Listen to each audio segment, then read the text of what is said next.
Art gallery में एक exhibition चल रहा था और श्वेता को पेंटिंग्स बहुत ही ज्यादा पसंद थी। इसलिए श्वेता बहुत तेजी से उस आर्ट गैलरी की सीढ़ियां चढ़ रही थी कि तभी अचानक ही वो सामने से आ रहे एक नौजवान के साथ बुरी तरह से टकरा गई। उस नौजवान के हाथ में क्ले से बना एक छोटा सा पुतला था जो अब जमीन पर गिरकर टूट चुका था। श्वेता बहुत ही ज्यादा घबरा गई क्योंकि वो नौजवान जो कोई भी था वो श्वेता पर गुस्सा करते हुए कहने लगा, दिखाई नहीं देता क्या, या फिर कोई ट्रेन छूटी जा रही है। तब श्वेता ने उस नौजवान से माफी मांगते हुए कहा, ओह आई एम रियली सॉरी, मैं थोड़ा जल्दी में थी और आप अचानक ही सामने आ गए थे, लेकिन आपको भी तो देखकर चलना चाहिए था ना। उस नौजवान के हाथ में एक लंबी सी छड़ी थी और उसने अपनी आंखों पर एक काला चश्मा भी पहना हुआ था। वो नौजवान कहने लगा, तुम लड़कियों का ये अच्छा तरीका है खुद की गलतियों को दूसरों पर डालने का। खुद के पास आंखें होते हुए भी देखकर नहीं चलना है और एक अंधे को देखकर चलने का मशवरा देना होता है। इतना कहकर वो नौजवान वहीं सीढ़ियों पर बैठ गया और अपना टूटा हुआ पुतला समेटने लगा। जब श्वेता को ये पता चला कि वो नौजवान अंधा है तो उसे बहुत ही बुरा लगा और उसे अपने शब्दों पर भी बहुत ही ज्यादा अफसोस हुआ था। श्वेता भी वहीं सीढ़ियों पर बैठ गई और उस नौजवान का पुतला समेटने में उसकी मदद करने लगी और कहने लगी, प्लीज मुझे माफ कर दीजिए, मैं सच में नहीं जानती थी कि आप देख नहीं सकते। तब वो नौजवान कहने लगा, कोई बात नहीं। ये कहते हुए उस नौजवान ने सारी गिरी हुई क्ले उठाई और उसी ट्रे पर रख दी जिस पर उसने टूटा हुआ पुतला रखा था। श्वेता ने उस नौजवान से कहा कि जब आप कुछ देख ही नहीं सकते तो फिर ये सब कैसे मैनेज कर लेते हैं। तब वो नौजवान कहने लगा, मैडम जी, सब ऊपर वाले की मेहरबानी है, मेरे पास आंखें नहीं हैं तो क्या हुआ, लेकिन एहसास तो है ना। इतना कहकर वो नौजवान अपनी छड़ी के सहारे बाकी की सीढ़ियां उतरने लगा और उस नौजवान को देखकर श्वेता के दिल में अब उसके लिए हमदर्दी का एहसास पैदा हो चुका था। खैर उस नौजवान के निकलते ही श्वेता भी ऊपर हो रहे एग्जीबिशन की तरफ चली गई और आज तो उसे बहुत सारी पेंटिंग्स पसंद आ गई थी और उसने एक दो पेंटिंग्स खरीद भी ली थी। श्वेता को पेंटिंग्स का इतना शौक था कि वो अपनी सारी पॉकेट मनी इन खूबसूरत पेंटिंग्स को खरीदने में ही खर्च कर देती थी। श्वेता की उस नौजवान से दूसरी मुलाकात मेन रोड पर हुई थी जब श्वेता पेंटिंग सीखने के लिए एक आर्ट इंस्टीट्यूट में दाखिला लेने गई थी। जैसे ही श्वेता उस इंस्टीट्यूट से बाहर निकली तो उसे थोड़ी ही दूरी पर मेन रोड क्रॉस करते हुए वो नौजवान दिखाई दिया जो अपनी छड़ी के सहारे कभी सड़क पार करने की कोशिश कर रहा था तो कभी डर के मारे पीछे हट जाता था। उस वक्त उस रोड पर गाड़ियां बहुत ही तेजी से गुजर रही थीं, शायद इसीलिए वो नौजवान रोड क्रॉस करने से घबरा रहा था। श्वेता उस नौजवान के पास आई और कहने लगी, एक्सक्यूज मी, अगर आप चाहें तो मैं आपकी रोड क्रॉस करने में मदद कर सकती हूँ। इतना कहकर श्वेता ने उस नौजवान का हाथ पकड़ा और उसे रोड क्रॉस करवा दिया। रोड क्रॉस करते ही सामने एक छोटा सा कैफेटेरिया था और शायद वो नौजवान वहीं जाना चाहता था। उस नौजवान ने श्वेता से कहा, जी आपका बहुत बहुत शुक्रिया। इतना कहकर वो नौजवान अपनी छड़ी के सहारे उस कैफेटेरिया में एक टेबल के पास गया और एक कुर्सी खींचकर बैठ गया। कुछ ही देर में वहाँ एक वेटर आया और उसने उस नौजवान से पूछा, जी सर, आप खाने में क्या लेंगे? तो वो नौजवान कहने लगा, एक वेज टोस्ट सैंडविच और साथ में एक गर्मा गर्म चाय। पता नहीं क्यों, लेकिन उस नौजवान को देखकर श्वेता को बहुत दुख हुआ था, क्योंकि देखने से तो वो एक बहुत ही खुश मिजाज इंसान मालूम हो रहा था और उसके हुलिये को देखकर ऐसा लग रहा था कि वो एक बहुत ही अच्छे परिवार से संबंध रखता है। श्वेता खुद भी एक खुशहाल और अमीर परिवार से संबंध रखती थी और उसे शुरू से ही पेंटिंग्स में बहुत ही ज्यादा दिलचस्पी थी। श्वेता खुद भी बहुत ही अच्छी स्केचिंग कर लेती थी, लेकिन फिर भी पता नहीं क्यों आज उस नौजवान ने उसे बहुत ही ज्यादा इम्प्रेस कर दिया था। वो नौजवान चुपचाप बैठा सैंडविच खा रहा था और साथ में चाय की चुस्कियां भी ले रहा था, और उसने अभी भी वही काला चश्मा पहना हुआ था। श्वेता कुछ देर तक तो उस नौजवान को देखती रही, लेकिन फिर उसने अपना सिर झटका और फिर रोड क्रॉस करके अपनी गाड़ी में बैठकर चली गई। श्वेता की उस नौजवान से तीसरी मुलाकात उसी आर्ट इंस्टीट्यूट में हुई थी, लेकिन श्वेता को एक बात समझ में ही नहीं आ रही थी कि वो नौजवान उस आर्ट इंस्टीट्यूट में क्या करने आता था, क्योंकि वो तो कुछ भी देख ही नहीं सकता था, तो फिर वो पेंटिंग्स कैसे बना सकता है। और जब भी श्वेता की नजर उस नौजवान पर पड़ती, तो हर बार उसकी दिलचस्पी और भी ज्यादा बढ़ जाती थी कि आखिर वो नौजवान इस आर्ट इंस्टीट्यूट में क्यों आता है। क्योंकि कभी उसके हाथ में स्केचबुक होती थी, तो कभी उसके हाथ में मिट्टी से बने पुतले होते थे। एक बार वो नौजवान उस इंस्टीट्यूट से बाहर निकल रहा था, और तब श्वेता की क्लास भी खत्म हो चुकी थी और वो भी बाहर ही जा रही थी। श्वेता ने जब उस नौजवान को बाहर जाते देखा, तो उसने उस नौजवान को आवाज लगाई और कहने लगी, 1 मिनट जरा मेरी बात सुनिए। लेकिन वो नौजवान तो पहले ही अपनी छड़ी के सहारे तेज तेज कदम उठाता हुआ बाहर निकल चुका था। और फिर श्वेता भी तेजी से उस इंस्टीट्यूट से बाहर आ गई और कहने लगी, एक्सक्यूज मी, मैं आपसे बात कर रही हूँ। श्वेता की आवाज सुनकर उस नौजवान ने अपने कदम रोक लिए और कहने लगा, जी आपने मुझसे कुछ कहा? तब श्वेता कहने लगी, जी हाँ, मैं आपसे ही कह रही हूँ। तब वो नौजवान कहने लगा, लेकिन क्यों मैडम जी, मैं तो आपको पहचानता भी नहीं हूँ कि आप हैं कौन। तब श्वेता ने कहा, जी मैं वही लड़की हूँ जिसने आपको रोड क्रॉस करने में मदद की थी। तब वो नौजवान कहने लगा, लेकिन मुझे तो रोड क्रॉस करने में बहुत से लोग मदद करते हैं, तो मुझे कैसे समझ आएगा कि आप कौन हैं। माफ कीजिएगा मैडम जी, लेकिन मैंने सच में आपको नहीं पहचाना। तब श्वेता ने कहा, अरे बाबा, मैं वही लड़की हूँ जो एक बार आर्ट गैलरी की सीढ़ियों पर आपसे टकरा गई थी। तो वो नौजवान कहने लगा, अच्छा, लेकिन मैंने तो फिर भी आपको नहीं पहचाना, क्योंकि मेरी तो अक्सर ही किसी न किसी से टक्कर हो जाती है। वो क्या है कि मैं अंधा हूँ ना, इसलिए। तब श्वेता ने कहा, देखिए, क्या मैं आपसे कुछ देर बातें कर सकती हूँ? तो वो नौजवान हल्का सा मुस्कुराया और फिर कहने लगा, मैडम जी, पिछले 1 मिनट से आप मुझसे बातें ही तो कर रही हैं। खैर, अब जब आपने अपने बारे में इतना कुछ बताने की कोशिश कर ही ली है, तो अब अपना वास्तविक परिचय भी दे ही दीजिए। तब श्वेता ने कहा, जी वो मेरा नाम श्वेता है और मैं यहाँ आर्ट इंस्टीट्यूट में पेंटिंग सीखने आती हूँ, लेकिन मैंने आपको भी यहाँ कई बार देखा है। तब वो नौजवान कहने लगा, जी हाँ, मैं भी यहाँ पर क्ले से पुतले बनाता हूँ। उस नौजवान की ये बात सुनकर श्वेता को बड़ी हैरानी हुई और वो कहने लगी, लेकिन आप क्ले से पुतले कैसे बना सकते हैं? आप तो देख ही नहीं सकते ना।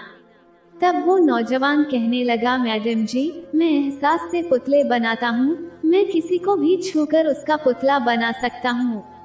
उस नौजवान की ये बात सुनकर श्वेता को तो उसकी बात पर यकीन ही नहीं हुआ और वो कहने लगी, मैं नहीं मानती कि कोई इंसान किसी को छूकर उसका हूबहू पुतला बना सकता है। ऐसे ही बिना किसी को देखे कोई किसी की आंखों का और उसके चेहरे का हूबहू पुतला कैसे बना सकता है भला? ये तो बिल्कुल ही नामुमकिन है। तब वो नौजवान कहने लगा, लेकिन मैं तो बना सकता हूँ।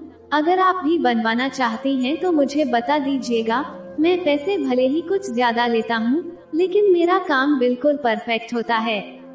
श्वेता को तो अभी भी उस नौजवान की बातों पर यकीन ही नहीं हो रहा था, इसलिए वो उस नौजवान को परखने के लिए कहने लगी, अगर मैं आपसे कहूँ कि आप मेरा पुतला बना दीजिए, तो क्या आप मेरा भी हूबहू पुतला बना देंगे? तब वो नौजवान कहने लगा, जी नहीं, मैं लड़कियों के पुतले नहीं बनाता। इतना कहकर वो नौजवान आगे बढ़ गया और इस बार उसने खुद ही रोड क्रॉस कर लिया था, क्योंकि उस वक्त रोड पर ट्रैफिक बहुत ही कम था और रोड क्रॉस करते ही वो फिर से उसी कैफेटेरिया में जाकर बैठ गया। श्वेता के लिए वो नौजवान एक ऐसी उलझी हुई पहेली था जिसका फिलहाल तो श्वेता के पास कोई हल नहीं था। एक ऐसा नौजवान जिसे कुछ भी दिखाई नहीं देता, वो बिना कुछ देखे सिर्फ किसी के एहसास से कैसे किसी का पुतला बना सकता है भला। ये बात श्वेता को सबसे ज्यादा परेशान कर रही थी।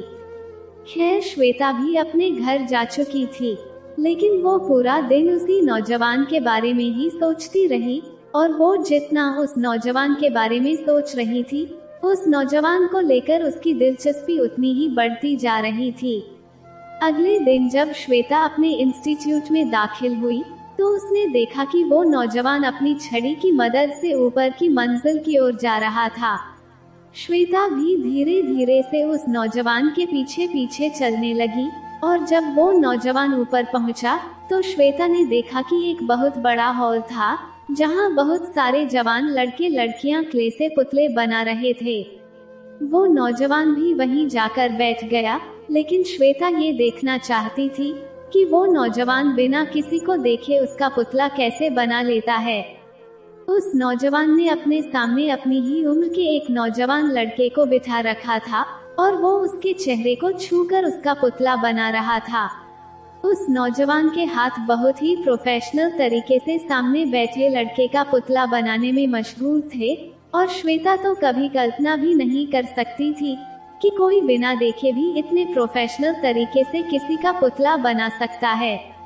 लेकिन उसी वक्त श्वेता की क्लास शुरू हो चुकी थी, इसलिए वो अपने क्लास में वापस चली गई, लेकिन पेंटिंग सीखते वक्त भी उसका मन उस नौजवान पर ही अटका हुआ था। शायद ये बात श्वेता को अंदर ही अंदर बहुत ज्यादा परेशान कर रही थी कि कोई इंसान बिना किसी को देखे उसका पुतला कैसे बना सकता है, और वो भी इतना परफेक्ट। जब श्वेता की क्लास खत्म हुई और वो इंस्टीट्यूट से बाहर आई, तो उसने देखा कि वो नौजवान सामने कैफेटेरिया में बैठा आज भी सैंडविच ही खा रहा था। श्वेता भी जाकर उसी कैफेटेरिया में पहुंच गई, और फिर जैसे ही वो कुर्सी खींचकर उस नौजवान के सामने बैठी, तो वो नौजवान कहने लगा, कौन है जो मेरे सामने बैठा है। तब श्वेता कहने लगी, अरे मैं हूँ श्वेता। तो श्वेता की आवाज सुनकर वो नौजवान हल्का सा मुस्कुराया, और फिर कहने लगा, अच्छा तो आप हैं, लेकिन आप तो वही है ना जिन्होंने मुझे रोड क्रॉस करने में मदद की थी। तब श्वेता भी हल्का सा मुस्कुराई और कहने लगी, जी हाँ, आपने बिल्कुल सही पहचाना मुझे। तो वो नौजवान कहने लगा, हाँ बाबा, अब तो आपके आवाज की पहचान हो चुकी है मुझे। बताइए, आपको मुझसे कोई काम था क्या? तो श्वेता ने कहा, जी हाँ, काम तो था। और फिर वो कुछ झिझकते हुए कहने लगी, जी वो मैं चाहती थी कि आप मेरा भी पुतला बनाएं। श्वेता की ये बात सुनकर उस नौजवान का हाथ अचानक ही सैंडविच खाते खाते रुक गया, और वो कहने लगा, देखिए श्वेता जी, मैंने आपको पहले ही बताया था कि मैं लड़कियों के पुतले नहीं बनाता। तब श्वेता ने कहा, लेकिन ऐसा क्यों? तो उस नौजवान ने श्वेता की इस बात का कोई जवाब नहीं दिया, लेकिन फिर कहने लगा, आप तो जानती हैं ना श्वेता जी कि मैं देख नहीं सकता, और किसी का पुतला बनाने के लिए मुझे एहसास की जरूरत होती है। पहले मैं अपनी उंगलियों से सामने वाले के चेहरे की बनावट को महसूस करता हूँ, और तब जाकर कहीं मैं उसका पुतला बना पाता हूँ। और आपका पुतला बनाने के लिए मुझे आपको और आपके चेहरे को छूना पड़ेगा, और मुझे किसी भी लड़की को इस तरह से छूने का कोई अधिकार नहीं है, क्योंकि ये बहुत ही गलत बात है। उस नौजवान की ये बात सुनकर श्वेता कुछ देर के लिए बिल्कुल ही चुप हो गई, क्योंकि श्वेता को भी उस नौजवान की ये बात बिल्कुल ठीक लगी थी। वो नौजवान फिर से सैंडविच खाने लगा, तो श्वेता कहने लगी, लेकिन मैं आपसे दोस्ती तो कर ही सकती हूँ ना। और ये सुनकर उस नौजवान का हाथ फिर से रुक गया, और वो कहने लगा, क्या कहा आपने? आप मुझसे दोस्ती करना चाहती हैं क्या? तो श्वेता ने कहा, हाँ, मैं आपसे ही दोस्ती की बात कर रही हूँ। क्यों? अब आपको इस पर भी कोई एतराज है क्या? तब वो नौजवान कहने लगा, जी हाँ, क्योंकि मैं लड़कियों से दोस्ती भी नहीं करता। तब श्वेता कहने लगी, लेकिन ऐसा क्यों? तो वो नौजवान कहने लगा, बस ऐसे ही नहीं करता, क्योंकि रिश्ता चाहे कोई भी हो, जितना गहरा होता जाता है उतनी ही ज्यादा तकलीफ भी देता है। और फिर हम जैसे लोग तो कुछ ज्यादा ही इमोशनल होते हैं, हम लोग अपने जज्बातों को बहुत ही अलग अलग तरीकों से पेश करते हैं, कभी कागज पर तो कभी मिट्टी के पुतले के रूप में, लेकिन जब हकीकत में किसी के सामने अपने जज्बातों को पेश करना होता है तो मुझे बहुत ही ज्यादा डर लगता है। श्वेता उस नौजवान की उलझी हुई बातों को समझ नहीं पाई तो वो कहने लगी, जी मैं कुछ समझी नहीं। तो वो नौजवान कहने लगा कि मुझे रिश्तों के टूटने से बहुत डर लगता है, बस इसीलिए मुझे किसी के साथ भी रिश्ता बनाने से डर लगता है, क्योंकि कल को आप मुझसे दोस्ती करेंगी और ढेर सारी बातें भी करेंगी, और फिर जब एक दिन मुझे छोड़कर चली जाएंगी तब मुझे बहुत तकलीफ होगी। उस नौजवान की ये बात सुनकर श्वेता फिर से चुप हो गई। तो वो कहने लगा, देखिए श्वेता जी, मुझे गलत मत समझना, लेकिन जब रिश्ते टूटते हैं ना तो मुझे बहुत दुख होता है और फिर मुझसे ये सब बर्दाश्त नहीं होता। जैसे जैसे श्वेता उस नौजवान से बात कर रही थी, उसकी दिलचस्पी और भी ज्यादा बढ़ने लगी थी और वो कहने लगी, नहीं ऐसा नहीं है, हम दोनों हमेशा दोस्त बनकर रह सकते हैं। श्वेता की ये बात सुनकर वो नौजवान हल्का सा मुस्कुराया और कहने लगा, अरे श्वेता जी, ये बात तो आप अभी कह रही हैं, लेकिन कल को जब आपकी शादी हो जाएगी ना, तब आप ये बात नहीं कह पाएंगी और आपके पति आपके किसी भी दोस्त को बर्दाश्त नहीं करेंगे, और खासकर किसी मेल दोस्त को। तब श्वेता कहने लगी, आप एक बहुत ही अच्छे इंसान हैं और मुझे नहीं लगता कि आपसे किसी को भी कोई दिक्कत हो सकती है। बस अब आप यूँ समझें कि ये मेरी जिद है कि मैं आपसे दोस्ती करना चाहती हूँ। ये कहते हुए श्वेता ने उस नौजवान का हाथ अपने हाथ में थाम लिया तो वो नौजवान थोड़ा सा घबरा गया। तब श्वेता कहने लगी, तो क्या अब मैं हमारी दोस्ती पक्की समझूं? तो श्वेता की इस बात पर वो नौजवान हल्का सा मुस्कुराया और फिर कहने लगा, ठीक है बाबा, जैसी आपकी मर्जी। श्वेता उस नौजवान से दोस्ती कर चुकी थी और उस नौजवान का नाम वंश था।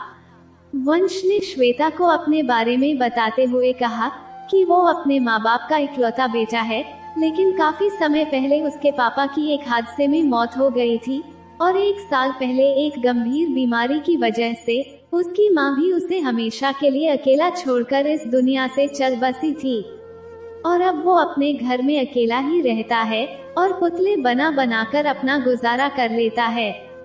वो पुतले बनाकर अपने इंस्टीट्यूट में भी इसीलिए रखता है क्योंकि जब भी उसका कोई पुतला बिकता है तो इंस्टीट्यूट वाले उसे उस पुतले के पैसे दे देते हैं, क्योंकि इंस्टीट्यूट वाले भी ये बात अच्छी तरह से जानते हैं कि वंश के पास इसके अलावा कमाई का और कोई भी जरिया ही नहीं है।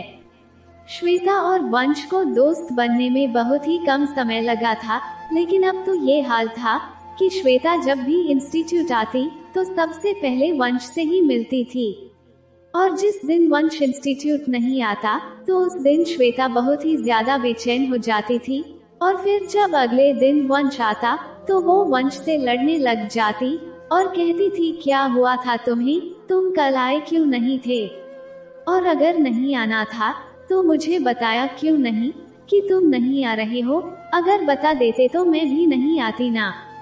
और वंश श्वेता की इस नाराजगी पर बस मुस्कुरा देता और फिर कहता, अरे यार कुछ जरूरी काम था, बस इसीलिए नहीं आ पाया। एक बार वंश श्वेता से कहने लगा, श्वेता मुझे इतनी ज्यादा अहमियत मत दिया करो, मुझे बहुत डर लगता है। तब श्वेता कहने लगी, क्या मतलब है तुम्हारा? तब वंश ने कहा, कुछ नहीं, बस ऐसे ही। तो श्वेता कहने लगी, वंश सबसे पहले तो तुम इस बात से डरना छोड़ दो कि मैं तुम्हें छोड़कर चली जाऊंगी, क्योंकि ऐसा कभी नहीं होगा। और फिर श्वेता कहने लगी, वंश अगर तुम्हें बुरा ना लगे तो मैं तुम्हारी आंखें देखना चाहती हूँ।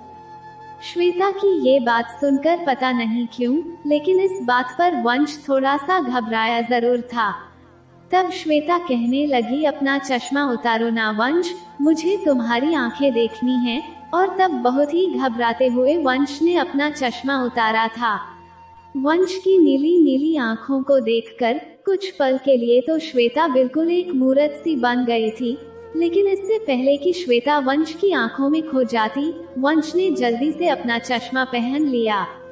श्वेता खुद भी अपनी इस हरकत पर चौंक गई थी, लेकिन फिर उसने भी जल्दी से खुद को संभाला और कहने लगी, वंश, तुम्हारी आंखें तो बहुत ही ज्यादा खूबसूरत हैं।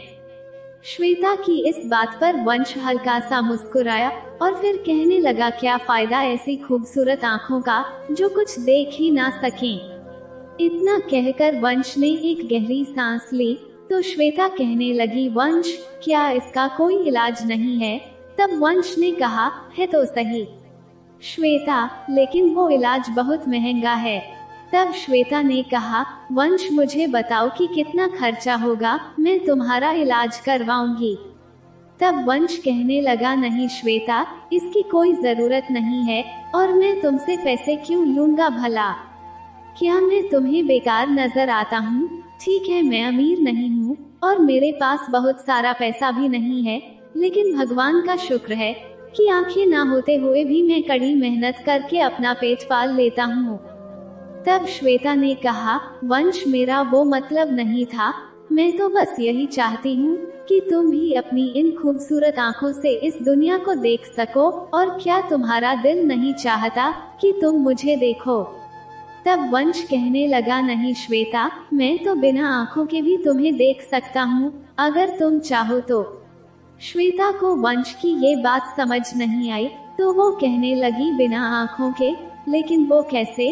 वंश में कुछ समझी नहीं तो वंश कहने लगा, चलो चलो छोड़ो ये सब बातें, मैं तुम्हें फिर कभी समझाऊंगा। वंश और श्वेता दोनों ही कैफेटेरिया में बैठे सैंडविच खा रहे थे कि तभी श्वेता कहने लगी, वंश, इस बार बिल मैं पे करूंगी। तब वंश ने कहा, नहीं श्वेता, मुझे ये बिल्कुल भी अच्छा नहीं लगता कि कोई लड़की मेरे साथ कॉफी पीने आए और मैं उससे ही बिल पे करवाऊं। और वैसे भी मैं तुम्हें कोई बहुत महंगे होटल में तो लाया नहीं हूँ कि मुझे बिल भरने के लिए अपनी घड़ी या मोबाइल बेचना पड़ जाए। तब श्वेता ने कहा, वंश, लेकिन अब तो हम दोनों दोस्त हैं ना, और दोस्ती में इतना तो चलता है। तो वंश कहने लगा, नहीं यार श्वेता, लेकिन मुझे ये सब अच्छा नहीं लगता। तब श्वेता ने कहा, वंश, तुम भी ना कुछ ज्यादा ही खुददार किस्म के इंसान हो। तब वंश कहने लगा, सिर्फ खुददार ही नहीं श्वेता, बल्कि कुछ मामलों में मैं जिद्दी भी हूँ। तो श्वेता कहने लगी, जिद्दी और तुम? मुझे तो तुम किसी भी एंगल से जिद्दी नहीं लगते। तब वंश ने कहा, श्वेता, खैर छोड़ो ये सब, क्या तुम मेरा घर देखना चाहोगी? तो श्वेता कहने लगी, अरे हाँ, क्यों नहीं, ये भी कोई पूछने वाली बात थोड़ी ना है। और फिर इस बार श्वेता अपने घर जाने के बजाय वंश को अपनी गाड़ी में बिठाकर उसके घर आ गई। वंश का घर बहुत छोटा सा था, लेकिन एक अच्छे इलाके में था। गाड़ी से नीचे उतरते ही ताला खुद वंश ने ही खोला था, लेकिन उसका घर बिल्कुल ही खाली था। जैसे ही वंश घर में दाखिल हुआ तो गिनती करते हुए कदम आगे बढ़ाने लगा और कहने लगा, श्वेता, आओ मैं तुम्हें अपना होम टूर करवा दूं। देखो, यहाँ से 20 कदम पर किचन है और अंदर लाउंज से 10 कदम पर मेरा कमरा है। तुम एक काम करो कि तुम यहाँ बैठो, मैं तुम्हारे लिए चाय बनाकर ले आता हूँ। तो श्वेता कहने लगी, अरे नहीं वंश, तुम बैठो, चाय मैं खुद ही बना लूंगी। तब वंश कहने लगा, क्यों श्वेता, तुम्हें मेरे हाथ से बनी चाय पीने से डर लगता है? वैसे मुझे चाय बनानी आती है, बल्कि मैं तो खाना भी बहुत अच्छा बना लेता हूँ। भगवान जब किसी इंसान से एक खूबी छीन लेता है ना, तो वो उसकी सिक्स्थ सेंस को और भी ज्यादा बढ़ा देता है। इतना कहकर वंश किचन में चला गया और श्वेता वहीं लाउंज में बैठ गई, जहां पर वंश के हाथ से बने हुए कई सारे पुतले रखे हुए थे। श्वेता उठकर उन पुतलों के पास आ गई और एक पुतले को उठाकर बड़े गौर से उसे देखने लगी। वो पुतला एक मर्द का था और उसे देखकर ऐसा लग रहा था जैसे कि वो कोई असली इंसान हो, बस फर्क सिर्फ इतना था कि वो क्ले से बना हुआ था। उन्हीं पुतलों में श्वेता को एक लड़की का पुतला भी नजर आया, जिसे देखकर श्वेता को बड़ी हैरानी हुई कि वंश तो लड़कियों का पुतला बनाता ही नहीं है, तो फिर उसने इस लड़की का पुतला क्यों बनाया, जबकि मुझे तो उसने साफ साफ इनकार कर दिया था। श्वेता अपनी ही सोचों में गुम थी कि इतने में वंश भी चाय लेकर आ गया और वो बहुत ही धीरे धीरे अपने कदम आगे बढ़ा रहा था। और फिर जब श्वेता ने पलटकर देखा तो उसने तुरंत ही वंश के हाथ से चाय की ट्रे पकड़ ली और सामने रखे टेबल पर रख दी। वंश भी सामने सोफे पर बैठ गया और कहने लगा, श्वेता, वैसे तो मैं चाय बहुत अच्छी बनाता हूँ, लेकिन आज मेरी चाय को रैंकिंग देकर तुम भी अपनी राय दे ही दो। वंश की बात सुनकर श्वेता हल्का सा मुस्कुराई और फिर उसने चाय का कप उठाकर अपने होठों से लगा लिया। चाय की पहली चुस्की लेते ही श्वेता कहने लगी, 100 आउट ऑफ 10 वंश, वाकई में चाय बहुत ही अच्छी बनी है और मैंने अपनी जिंदगी में आज तक ऐसी चाय कभी नहीं पी है। चाय पीते पीते श्वेता और वंश दोनों इधर उधर की बातें करते रहे, लेकिन फिर जैसे ही चाय खत्म हुई तो श्वेता कहने लगी, वंश, तुमने तो मुझे साफ साफ इनकार कर दिया था कि तुम लड़कियों के पुतले नहीं बनाते, तो फिर तुमने इस लड़की का पुतला क्यों बनाया है? श्वेता की ये बात सुनकर वंश अचानक ही चुप हो गया और उसके चेहरे पर चिंता की लकीरें उभर आई थी। लेकिन फिर वंश ने कहा, श्वेता, ये लड़की भी कभी मेरी दोस्त हुआ करती थी, लेकिन फिर वो मुझे छोड़कर चली गई, बस इसीलिए मुझे रिश्ते बनाने से डर लगता है। क्योंकि जब कोई रिश्ता बनाने के बाद छोड़कर चला जाता है ना, तो बहुत ही ज्यादा तकलीफ होती है। अब तो शायद उसे याद भी नहीं होगा कि वंश नाम का कोई लड़का उसकी जिंदगी में कभी आया भी था, लेकिन मुझे तो उसकी दोस्ती आज भी याद है।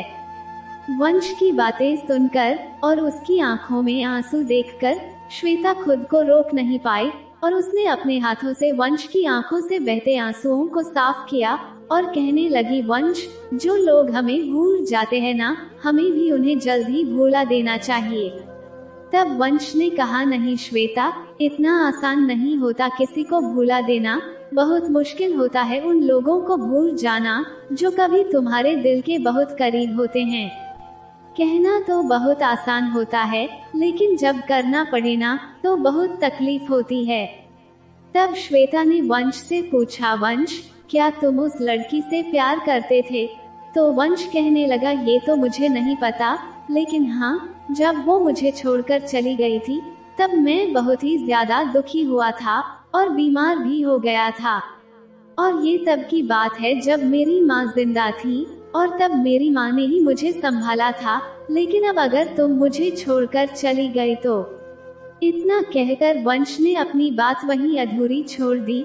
तो श्वेता कहने लगी, वंश, मैं भला तुम्हें छोड़कर क्यों जाऊंगी, मैं तुम्हें छोड़कर कभी कहीं नहीं जाऊंगी। धीरे धीरे श्वेता को ऐसा लगने लगा था कि वो वंश से प्यार करने लगी है, जबकि वो ये अच्छी तरह से जानती थी कि उसके घर वाले उसकी शादी ऐसे शख्स से करने को कभी राजी नहीं होंगे जो देख भी ना सकता हो। लेकिन तब श्वेता उम्र के उस दौर से गुजर रही थी जब लड़कियों को ऐसा लगता है कि वो खुद जो कुछ भी कर रही हैं, वही ठीक है, बाकी सब गलत है। और उम्र के इस दौर में तो दिल में प्यार जैसी भावनाएं अपने चरम पर होती हैं और उन भावनाओं को काबू करना बहुत ही ज्यादा मुश्किल होता है। अब श्वेता अक्सर ही वंश के घर आने जाने लगी थी और वहां जाकर वो काफी देर तक वंश के बनाए हुए पुतले देखती रहती थी। वंश श्वेता को पेंटिंग्स के बारे में भी बहुत सी एडवाइस देता था और श्वेता तो ये सुनकर हैरान हो गई जब वंश ने उससे कहा कि अगर कोई मेरी मदद करे तो मैं तो पेंटिंग भी बना सकता हूँ। वंश का घर श्वेता के इंस्टीट्यूट के बहुत ही करीब था, इसलिए कई बार ऐसा होता था कि श्वेता इंस्टीट्यूट जाने के बजाय वंश के घर चली जाती थी और फिर वहां जाकर श्वेता वंश के साथ खाना बनाती, उससे ढेर सारी बातें करती और तब उसे वक्त का तो पता ही नहीं चलता था। एक बार वंश ने श्वेता से एक ऐसी फरमाइश कर दी कि जिसे सुनते ही श्वेता के तो होश ही उड़ गए थे, क्योंकि वंश ने श्वेता से कहा, श्वेता, मैं तुम्हें देखना चाहता हूँ। तो श्वेता कहने लगी, वंश, मैं कुछ समझी नहीं, तुम मुझे कैसे देख सकते हो? तब वंश ने कहा, श्वेता, मैं तुम्हें दिल की आंखों से और तुम्हारे एहसास से तुम्हें देखना चाहता हूँ, लेकिन मैं जानता हूँ कि तुम मुझे कभी भी इस बात की इजाजत नहीं दोगी। लेकिन तब तक श्वेता वंश के प्यार में डूब चुकी थी और वो कहने लगी, वंश, मैं तो खुद भी यही चाहती हूँ कि तुम मुझे देखो। तब वंश कहने लगा, श्वेता, तुम्हें बुरा तो नहीं लगेगा ना? तब श्वेता ने कहा, नहीं वंश, मुझे भला क्यों बुरा लगेगा, जबकि मैं तो खुद चाहती हूँ कि तुम मुझे देखो। वंश ने अपने कांपते हुए हाथ श्वेता के चेहरे पर रखे तो श्वेता को तो जैसे एक करंट सा लगा था, और वंश ने तुरंत ही अपना हाथ पीछे कर लिया और कहने लगा, जाने दो श्वेता, शायद तुम्हें बुरा लग रहा है। तो श्वेता कहने लगी, नहीं वंश, ऐसी बात नहीं है, दरअसल आज तक किसी ने मुझे इस तरह से हाथ नहीं लगाया है ना, बस इसलिए। और फिर श्वेता ने वंश का हाथ पकड़कर फिर से अपने चेहरे पर रख दिया और फिर यहीं से सारी गड़बड़ शुरू हो गई। वंश श्वेता के माथे पर हाथ फेरने लगा और फिर वो धीरे धीरे करके अपना हाथ उसकी आंखों पर ले आया और तब श्वेता ने अपनी आंखें बंद कर ली थी। वंश ने धीरे धीरे श्वेता के चेहरे के हर पहलू पर अपना हाथ फिराना शुरू कर दिया, जैसे कि वो कोई चीज तलाश कर रहा हो। वंश अपने अंगूठे से और अपनी उंगलियों की हरकत से श्वेता के चेहरे को टटोल रहा था, जैसे कि वो कुछ ढूंढने की कोशिश कर रहा हो। लेकिन श्वेता की जान तो उस वक्त निकली थी जब वंश ने श्वेता के होठों पर अपना अंगूठा फेरना शुरू किया था। श्वेता घबराकर ऐसे तो पीछे हट गई, जैसे कि वो अचानक ही किसी सदमे से बाहर आई हो, और तब वंश भी कुछ कदम पीछे हट गया। वंश ने श्वेता से कहा, श्वेता, तुम बहुत खूबसूरत हो। तो ये सुनकर श्वेता का चेहरा शर्म से लाल हो गया। आज ये पहली बार था कि जब किसी नौजवान ने श्वेता के चेहरे को इस तरह से हाथ लगाया था, लेकिन अब श्वेता का वहां रुकना मुश्किल हो गया था और वो कहने लगी, वंश, मुझे देर हो रही है, मैं वापस जा रही हूँ। इतना कहकर श्वेता ने अपना पर्स उठाया और तेजी से वंश के घर से बाहर निकल गई। लेकिन घर आने के बाद भी श्वेता को अपने चेहरे पर वंश की उंगलियों का स्पर्श महसूस हो रहा था, इसलिए कुछ देर के लिए श्वेता अपने कमरे में आकर लेट गई और फिर उसने अपनी आंखें बंद कर ली। श्वेता अपने माँ पापा की सबसे छोटी बेटी थी। उसकी दोनों बड़ी बहनों की शादी हो चुकी थी। उसकी एक बहन दिल्ली में रहती थी और दूसरी बहन केरला में। श्वेता की दोनों बहनों के ससुराल वालों का अपना अपना बिजनेस था, इसलिए श्वेता के माँ पापा को अपनी दोनों बेटियों की शादी इतनी दूर करने में भी कोई ऐतराज नहीं था। श्वेता अपने माँ बाप के साथ कलकत्ता में रहती थी, लेकिन उसकी उम्र बहुत ज्यादा नहीं थी, अभी तो वो 12th क्लास की ही स्टूडेंट थी। लेकिन श्वेता को पेंटिंग का बहुत ज्यादा शौक था और इसी शौक को पूरा करने के लिए उसने आर्ट इंस्टीट्यूट में दाखिला लिया था। लेकिन तब श्वेता को ये नहीं पता था कि वो एक ऐसे नौजवान से प्यार कर बैठेगी जो कुछ भी नहीं देख सकता। अगले दिन जब श्वेता इंस्टीट्यूट गई तो वंश सीधा ऊपर की मंजिल पर चला गया था। हालांकि श्वेता ने वंश को कई बार बुलाने की कोशिश की थी, लेकिन आज वंश की हरकतें देखकर ऐसा लग रहा था जैसे कि वो श्वेता से बात ही नहीं करना चाहता था। श्वेता की क्लास शुरू हो चुकी थी, इसलिए वो भी वंश के पीछे नहीं जा सकी। लेकिन फिर जब उसकी क्लास खत्म हुई तो उसने देखा कि वंश तो इंस्टीट्यूट से बाहर जा रहा था। श्वेता भी वंश का पीछा करते हुए इंस्टीट्यूट से बाहर आ गई, लेकिन वंश तो कैफेटेरिया में बैठने के बजाय तेज तेज कदम उठाता हुआ अपने घर की तरफ जा रहा था। श्वेता बार बार वंश को वंश वंश कहकर पुकार रही थी, लेकिन वंश था कि रुकने का नाम ही नहीं ले रहा था। तब श्वेता तेजी से चलती हुई वंश के पास आ गई और कहने लगी, वंश, क्या हुआ है तुम्हें? तुम मेरी बात का कोई जवाब क्यों नहीं दे रहे हो? तब वंश कहने लगा, श्वेता, क्योंकि शायद तुम्हें मेरा हाथ लगाना बुरा लगा है और यही बात मेरे दिल को चैन लेने नहीं दे रही है। मुझे तुम्हें हाथ नहीं लगाना चाहिए था और पता नहीं तुम मेरे बारे में क्या सोच रही होगी। इसी बात ने पूरी रात मुझे सोने नहीं दिया है कि कहीं तुम मुझसे नाराज ना हो जाओ। बस इसीलिए मुझे तुमसे बात करते हुए भी शर्म आ रही है, क्योंकि मैं सच में बहुत ही ज्यादा शर्मिंदा महसूस कर रहा हूँ। वंश की बात सुनकर श्वेता कहने लगी, वंश, तुम बहुत ही ज्यादा सोचते हो, और मुझे तो बहुत अच्छा लगा कि कम से कम अब तुम मेरी कल्पना तो कर सकते हो ना कि मैं कैसी दिखती हूँ। तब वंश कहने लगा, नहीं श्वेता, अभी मैं इस हद तक तुम्हारा एहसास नहीं कर पाया हूँ कि तुम्हारी कल्पना कर सकूं, लेकिन अब मैं वो एहसास करना भी नहीं चाहता क्योंकि तुम्हें बुरा लगेगा। तब श्वेता कहने लगी, लेकिन वंश, मुझे क्यों बुरा लगेगा, जबकि मैं तो खुद तुम्हारे बारे में अपने पापा से बात करने की सोच रही हूँ। ये सुनकर वंश के चेहरे का रंग उड़ गया और वो कहने लगा, प्लीज श्वेता, तुम ऐसा कुछ भी मत करना, वरना तुम्हारे पापा तुम्हें मुझसे दूर कर देंगे और मैं बार बार अपना दिल नहीं दुखा सकता। श्वेता से बात करते करते वंश अपने घर तक आ पहुंचा था और जब वो दरवाजा खोलकर अंदर चला गया तो वंश के साथ साथ श्वेता भी वंश के घर में दाखिल हो गई। वंश ने कहा, श्वेता तुम बैठो, मैं तुम्हारे लिए चाय बनाकर लाता हूँ। तब श्वेता कहने लगी, नहीं वंश, आज मुझे चाय नहीं पीनी है क्योंकि आज मैं जल्दी घर जाना चाहती हूँ। तब वंश ने कहा, हाँ बाबा चली जाना, लेकिन तुम तो जानती हो ना कि मेरा पूरा दिन तुम्हारे साथ बिताए पलों को याद करके ही गुजरता है। खैर छोड़ो इन सब बातों को, आओ मैं तुम्हें एक चीज दिखाता हूँ। ये कहते हुए वंश ने श्वेता का हाथ पकड़ा और उसे अपने कमरे में ले आया जहाँ वो एक बहुत ही खास पुतला बना रहा था। श्वेता उस पुतले को देखकर हैरान रह गई क्योंकि वो उसी का पुतला था, लेकिन अभी वो पूरी तरह से बना नहीं था। शायद वंश अभी भी उसी पुतले पर काम कर रहा था। वंश ने कहा, श्वेता, क्या ये पुतला ठीक बन रहा है या नहीं? क्या ये हूबहू तुम्हारे जैसा दिखता है या नहीं? तब श्वेता कहने लगी, नहीं वंश, ये तो कुछ अलग ही दिख रहा है।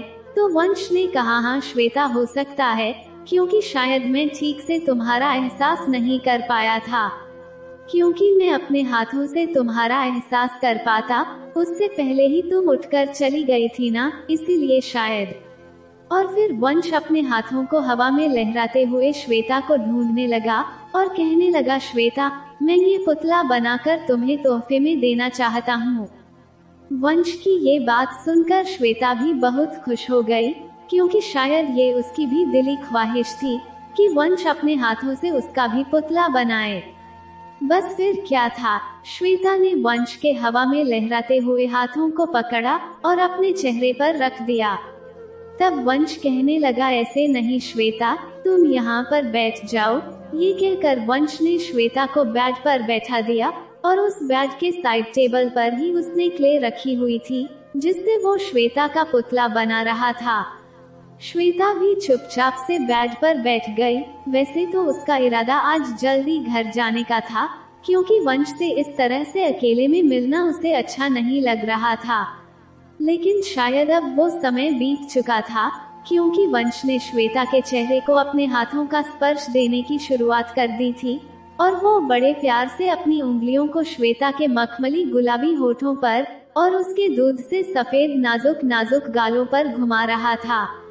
श्वेता के अंदर भी एक हलचल सी मचने लगी थी और उसे अंदर ही अंदर कुछ अजीब सा महसूस होने लगा था। श्वेता का दिल भी बहुत जोर जोर से धड़क रहा था, लेकिन वो वंश को इन सब के लिए इनकार नहीं कर पाई क्योंकि वंश उसका ही पुतला बना रहा था। लेकिन फिर धीरे धीरे करके वंश के हाथ श्वेता की गर्दन तक पहुंच गए थे और तब तक तो श्वेता खुद भी मदहोशी के आलम में खोने लगी थी और अब तो उसे भी ये सब अच्छा लगने लगा था। लेकिन फिर श्वेता की जान तो तब निकली थी जब वंश के हाथ श्वेता की गर्दन से नीचे का सफर करने लगे थे और फिर धीरे धीरे करके वंश के हाथों ने अपनी सारी हदें पार कर दी थी, या फिर यूं कहो कि वंश अपने मकसद में कामयाब हो चुका था। कुछ देर बाद कमरे से श्वेता की रोने की आवाजें आ रही थी और बेड की चादर बुरी तरह से बिखरी हुई थी, लेकिन वंश शायद अभी भी अपना मकसद श्वेता के सामने जाहिर नहीं करना चाहता था, इसलिए वो भी शर्मिंदा होकर कमरे के एक कोने में बैठा हुआ था। श्वेता को रोता देखकर वंश कहने लगा, मुझे माफ कर दो श्वेता, मैं तुम्हारा कसूरवार हूँ और ये सब मेरी वजह से हुआ है। लेकिन अब श्वेता किसे कसूरवार ठहराती? क्योंकि गलती तो उसकी भी थी ना। वंश के हाथों का स्पर्श पाते ही वो भी तो खुद पर से कंट्रोल खो बैठी थी। शायद इसीलिए श्वेता वंश की बढ़ती इच्छाओं के आगे मजबूर होकर अपना आप उसे सौंप चुकी थी। और फिर वो कम उम्र भी तो थी ना। लेकिन श्वेता को होश तो तब आया जब पानी सर से ऊपर जा चुका था। पुतला अब काफी हद तक पूरा हो चुका था, लेकिन अभी भी कुछ कुछ अधूरा था। मगर अब वंश का मकसद पूरा हो चुका था। श्वेता अब अपने घर वापस जा चुकी थी और कुछ दिन तो वो इंस्टीट्यूट भी नहीं गई थी, क्योंकि अचानक ही उसके और वंश के बीच में जो कुछ भी हुआ था, श्वेता बहुत ज्यादा घबरा गई थी और इसी घबराहट की वजह से उसे बहुत तेज बुखार भी हो गया था। लेकिन जब श्वेता की तबीयत कुछ ठीक हुई तो उसने फिर से इंस्टीट्यूट जाना शुरू कर दिया। लेकिन उस दिन के बाद जब श्वेता पहली बार इंस्टीट्यूट पहुंची तो वंश उसे वहां कहीं भी नजर नहीं आया और वो बहुत ही परेशान हो गई।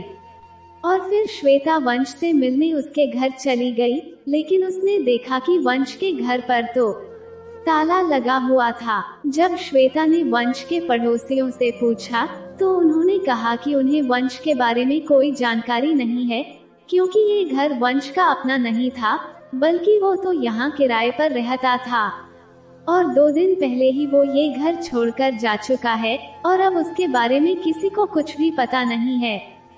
वंश के बारे में ज्यादा कुछ जानकारी तो श्वेता को भी नहीं थी, लेकिन अब जो कुछ भी उसे पता चला था, उसे जानने के बाद श्वेता तो ये सोचकर बहुत ज्यादा हैरान थी कि वंश उसे छोड़कर कैसे जा सकता है। श्वेता ने अपने इंस्टीट्यूट में भी वंश के बारे में पूछा तो वहाँ पर भी सबने यही बताया कि वंश ने कुछ ही महीने पहले ये इंस्टीट्यूट ज्वाइन किया था। लेकिन वो कौन था और कहां से आया था, ये तो कोई नहीं जानता था। ये सब सुनकर तो श्वेता को ऐसा लगा जैसे किसी ने उसके सिर पर धमाका कर दिया था, क्योंकि वो तो सोच भी नहीं सकती थी कि मासूम सा दिखने वाला वंश उसे इस तरह से बर्बाद करके चला जाएगा। श्वेता ने कई महीने इसी तकलीफ में गुजार दिए थे, लेकिन वंश का दिया हुआ जख्म अभी भी उसके दिल में ताज़ा था। लेकिन कहते हैं ना कि वक्त के साथ साथ इंसान का हर जख्म भर जाता है। वंश ने श्वेता को जो जख्म दिया था वो कभी भी भर तो नहीं सकता था, लेकिन वक्त के साथ साथ उसका दर्द थोड़ा सा कम जरूर हुआ था। और फिर वक्त यूं ही गुजरने लगा और अब तो श्वेता की पढ़ाई भी पूरी हो चुकी थी, लेकिन अब वो पहले से काफी ज्यादा समझदार हो गई थी, क्योंकि अब वो जान चुकी थी कि उसके साथ जो कुछ भी हुआ था वो सब कुछ धोखे से किया गया था। कुछ दिनों बाद श्वेता के पापा के एक दोस्त ने अपने बेटे के लिए श्वेता का हाथ मांग लिया, तो श्वेता के माँ पापा ने झट से वो रिश्ता स्वीकार कर लिया। लेकिन श्वेता बहुत ही ज्यादा परेशान सी रहने लगी थी, क्योंकि वो तो बस यही सोच रही थी कि पता नहीं अब उसके साथ आगे क्या होगा। दोनों तरफ से रिश्ते के लिए हाँ होते ही शादी की तारीख भी तय हो गई और दोनों घरों में जोरों शोरों से शादी की तैयारियां भी शुरू हो चुकी थी। जैसे जैसे शादी का दिन करीब आ रहा था, श्वेता की घबराहट बढ़ती ही जा रही थी और वो रो रो कर अपने भगवान से प्रार्थना कर रही थी, हे भगवान, मुझसे जो गलती हुई है ना, उसकी सजा मेरे परिवार को ना मिले। मेरी और मेरे परिवार की इज्जत अब आपके हाथों में है भगवान, उसकी रक्षा करना। खैर देखते ही देखते शादी का दिन भी आ गया और श्वेता के पापा ने बहुत ही धूमधाम से श्वेता की शादी अपने दोस्त के बेटे मानव से कर दी। शादी की रात श्वेता बेहद ही घबराई हुई थी कि अगर मानव को कभी उसके अतीत के बारे में पता चल गया तो क्या होगा। श्वेता के मन में कई बार ये ख्याल भी आया कि उसे अपनी शादीशुदा जिंदगी की शुरुआत एक झूठ के दम पर नहीं करनी चाहिए। श्वेता का दिल बार बार उससे कह रहा था कि अब मानव उसका पति है और श्वेता को सच छुपाकर मानव को धोखा देने का कोई हक नहीं है। और अगर वो मानव को धोखा देने की सोच रही है तो फिर उसके और वंश के बीच में क्या फर्क रह जाएगा।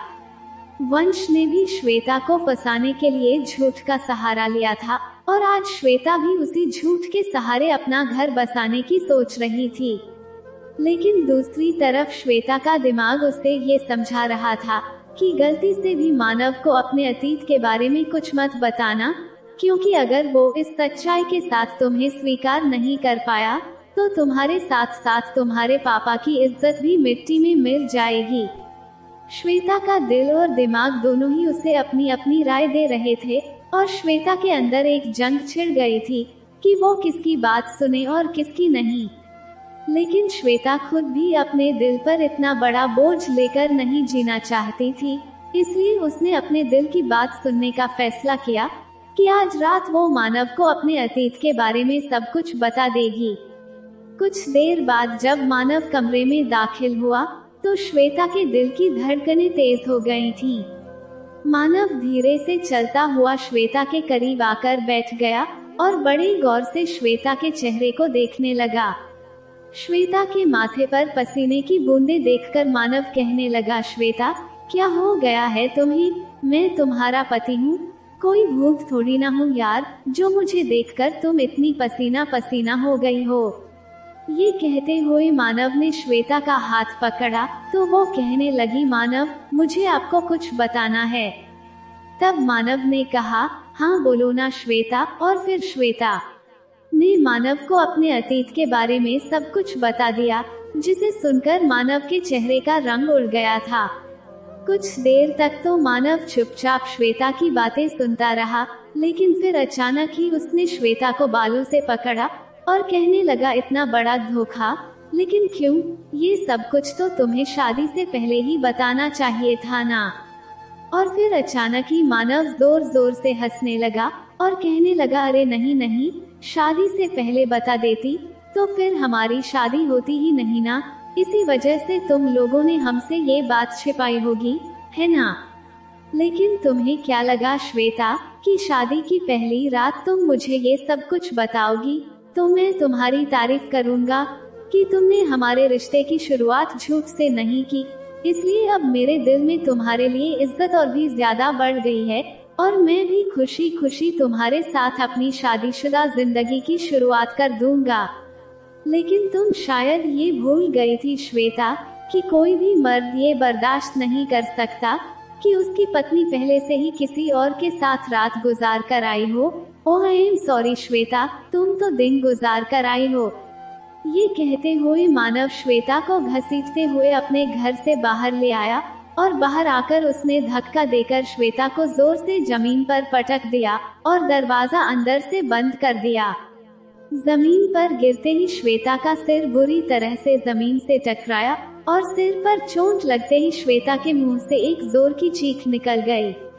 श्वेता की ऐसी चीख सुनकर अचानक ही कमरे का दरवाजा खुला तो दरवाजा खुलने की आवाज से श्वेता अपने ख्यालों से बाहर आई और उसने देखा कि मानव उसके करीब आकर उसके सामने बैठा हुआ था।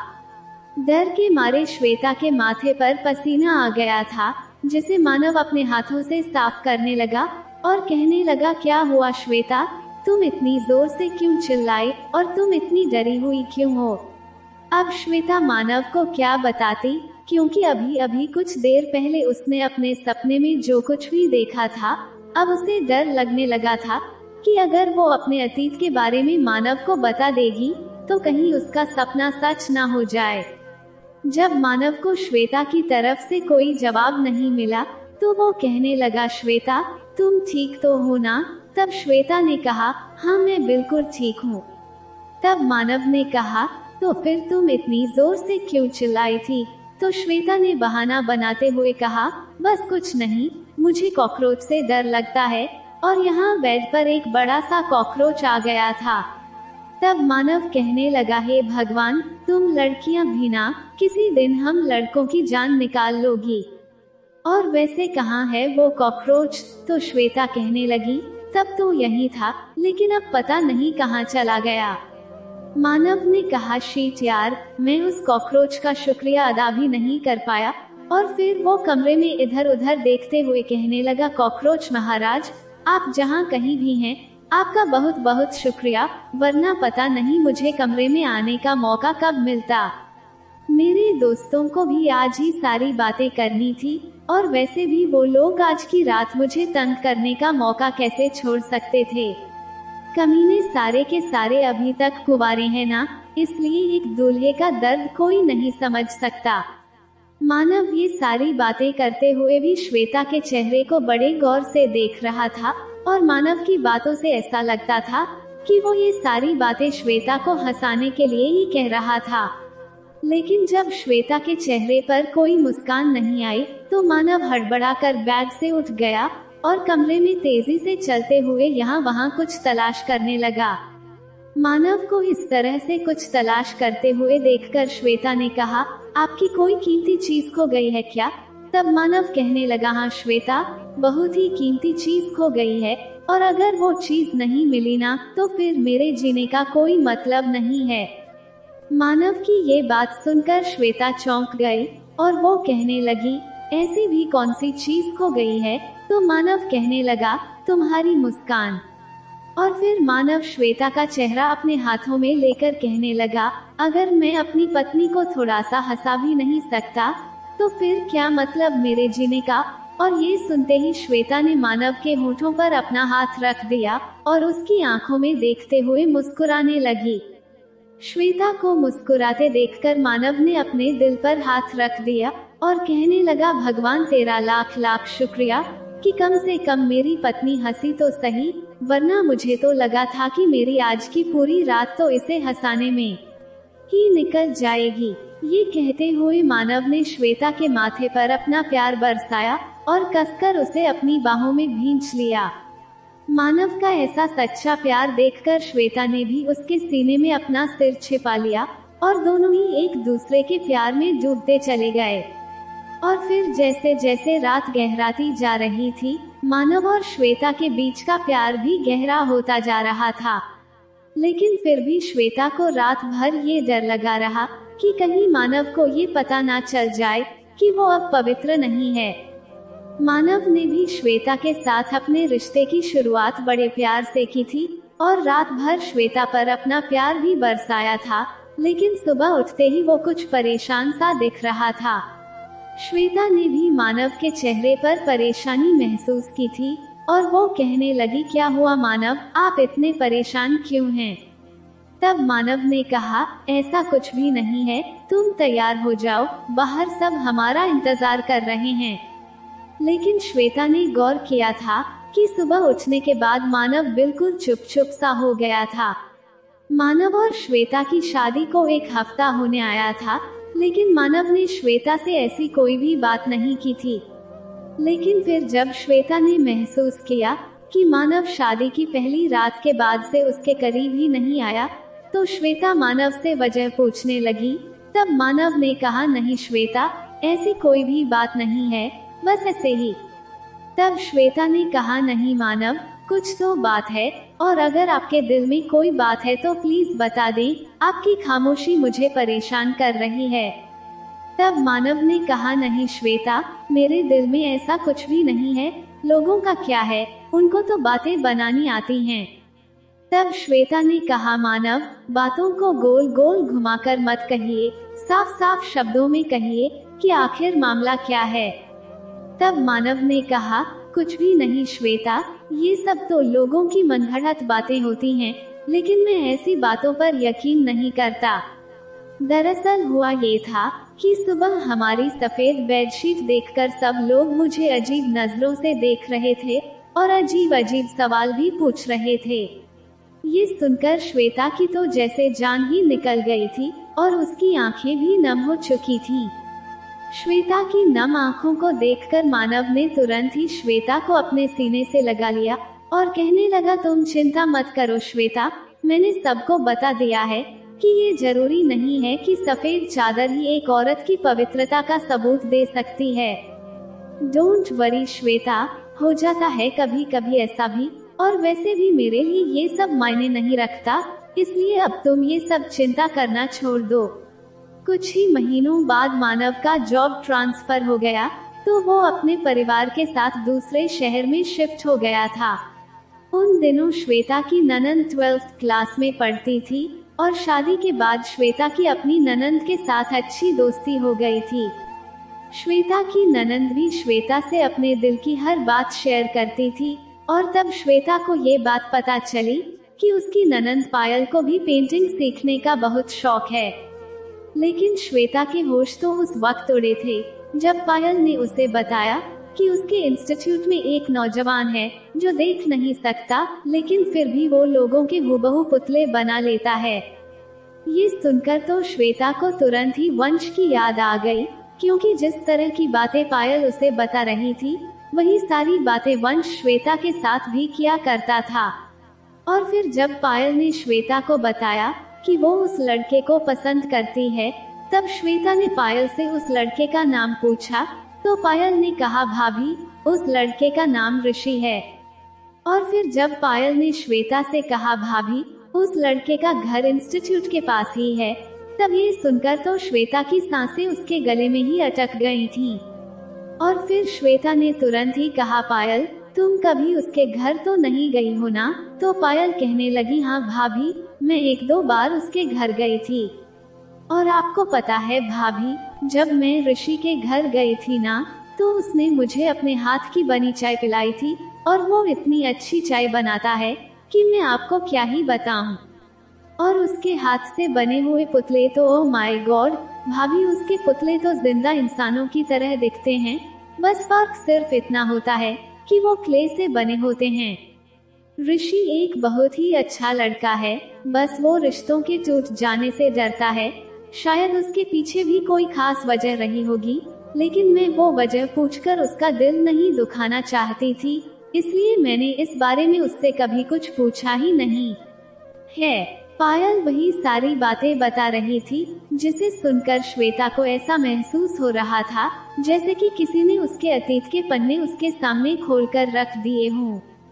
पायल कहने लगी, भाभी, आपको पता है, ऋषि ने मुझसे कहा है कि अगर मैं चाहूँ तो वो मेरा भी पुतला बना सकता है। तब श्वेता ने पायल से कहा, पायल, तुम इस तरह के चक्कर में मत पड़ो, क्योंकि ऐसे ही किसी भी अजनबी पर भरोसा करना ठीक नहीं है।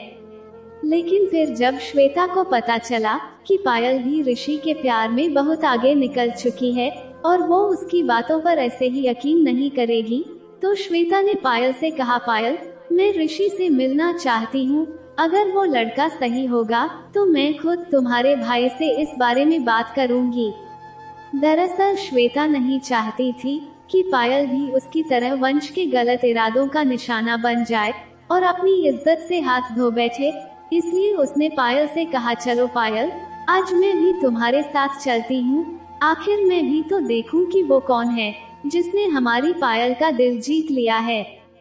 और फिर पायल भी खुशी खुशी श्वेता को अपने साथ ले गई, क्योंकि वो जानती थी कि उसका भाई उसकी शादी एक ऐसे इंसान से कभी नहीं होने देगा जो देख भी ना सकता हो, और अपने भाई को मनाने के लिए पायल को श्वेता की मदद की जरूरत थी। कुछ शक तो श्वेता को पहले से ही था कि शायद ऋषि ही वंश है, लेकिन फिर जैसे ही वो दोनों ऋषि के घर पहुंची तो दरवाजा खुला हुआ था और सामने वंश को खड़ा देखकर श्वेता का शक यकीन में बदल गया कि वंश और ऋषि दोनों एक ही इंसान है।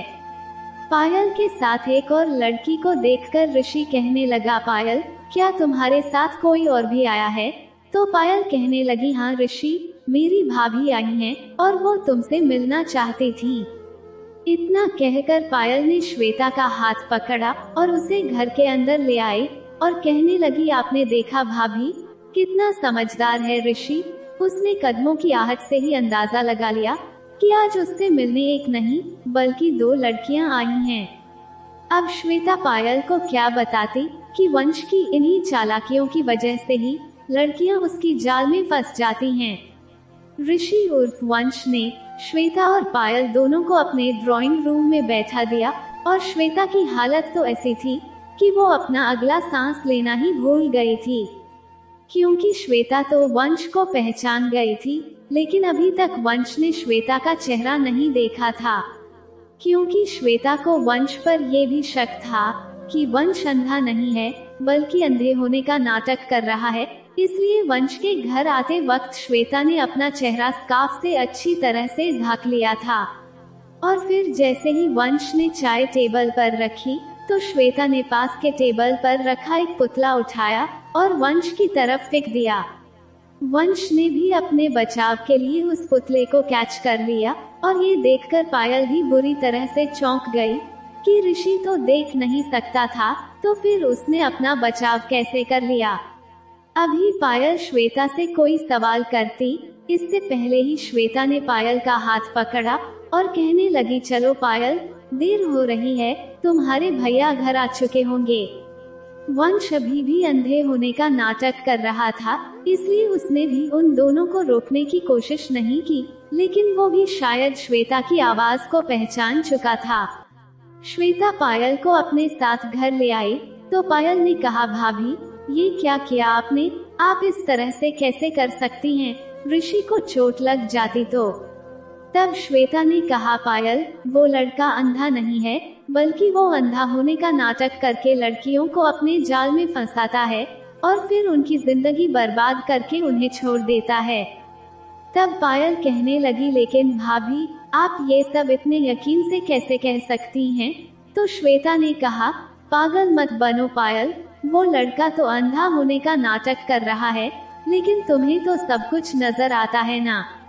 देखा नहीं तुमने कि किस तरह से उसने अपना बचाव करने के लिए उस पुतले को कैच कर लिया। अगर वो अंधा होता तो उसे कैसे पता चलता कि कोई उस पर हमला करने वाला है। और जब तुम मुझे उसके बारे में बताया करती थी ना, मुझे तो उसी वक्त उस पर शक हो चुका था और आज मैं अपने इस शक को यकीन में बदलने के लिए ही तुम्हारे साथ आई थी, क्योंकि इस लड़के ने बिल्कुल इसी तरह से अपने प्यार का जाल बिछाकर मेरी एक दोस्त की जिंदगी बर्बाद करके रख दी है। ये लड़का सिर्फ और सिर्फ लड़कियों की हमदर्दी हासिल करने के लिए ही अंधा बना हुआ है, और फिर जब लड़कियां इसके प्यार के जाल में फंस जाती हैं, तो ये उन्हें बर्बाद करके हमेशा के लिए छोड़कर चला जाता है। ये सुनकर पायल रोने लगी और कहने लगी, लेकिन भाभी मैं तो ऋषि से सच्चे दिल से प्यार करने लगी थी। तब श्वेता ने पायल को समझाते हुए कहा, पायल यही तो वो चाहता था कि तुम उसके प्यार में अपनी सारी हदें पार कर जाओ और फिर वो तुम्हें बर्बाद करने के बाद छोड़कर चला जाता। लेकिन भगवान का शुक्र है कि तुम्हारे साथ ऐसा कुछ भी नहीं हुआ। ये कहते हुए श्वेता ने अपने हाथों से पायल की आंखों में आए आंसुओं को साफ किया और उसे अपने सीने से लगा लिया। मानव का एक दोस्त पुलिस ऑफिसर था और श्वेता के कहने पर मानव ने वंश को पुलिस के हवाले कर दिया था। पुलिस के डंडे खाने के बाद वंश ने अपना जुर्म कबूल कर लिया कि वो किस तरह से अंधा होने का नाटक करके लड़कियों की हमदर्दी हासिल करता था और फिर अपना मकसद पूरा होते ही उन्हें बर्बाद करके वहां से रफू चक्कर हो जाता था। वंश को धोखे से लड़कियों की हमदर्दी हासिल करने के लिए और फिर उनकी इज्जत बर्बाद करने के जुर्म में उम्र कैद की सजा सुनाई गई, क्योंकि उसने श्वेता जैसी कई लड़कियों की जिंदगियां बर्बाद कर दी थी। खैर श्वेता ने पायल को तो बचा लिया था, लेकिन वो मानव को अपने अतीत के बारे में कभी भी नहीं बता सकी और जिंदगी भर अंदर ही अंदर इसी घुटन में जीती रही कि कहीं शादी की पहली रात का उसका सपना सच ना हो जाए और कहीं उसकी सच्चाई जानने के बाद मानव उसे छोड़ ना दे।